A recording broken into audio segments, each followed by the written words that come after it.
Price பிடுகாடு கர்த்தருக்கு ஸ்தோத்திரம். விசுவாசம் எபிரேயர் 11:6 வாசிக்கிறோம். விசுவாசம் இல்லாமல் தேவனுக்கு பிரியமாய் இருப்பது கூடாத காரியம். ஏனெனில் தேவனிடத்தில் சேருகிறவன் அவர் உண்டென்றும் அவர் தம்மை தேடுகிறவர்களுக்கு பலன் அளிக்கிறவர் என்றும் விசுவாசிக்க வேண்டும் என்று எபிரேயரை இயற்றிய ஆக்கியோன் சொல்றார்ல. ஒரு மனிதன் தேவனை நேசிக்கிற பொழுது, அந்த மனிதன் தேவனிடத்தில் அன்பு கூறுகிற பொழுது, அவன் நிச்சயம் தேவனுடைய வார்த்தையை விசுவாசிக்கிறவனாக தான் இருப்பான்ல.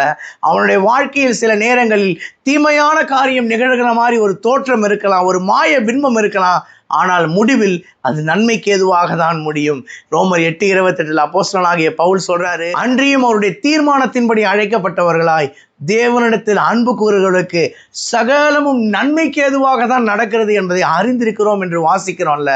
அதனாலதான் வேதத்தில் 30,000க்கும் மேற்பட்ட வசனம் இருந்தாலும் அந்த வசனத்தின் மைய வசனம் சங்கீதம் 118:8, மனுஷனை நம்புவதை பார்க்கிலும் கர்த்தர் மேல் பற்றுதலாய் இருப்பதே நலம். அதுக்கு அடுத்த வசனத்துல வாசிக்கிறோம், பிரபுக்களை நம்புவதை பார்க்கிலும் கர்த்தர் பேரில் பற்றுதலாய் இருப்பதே நலம்.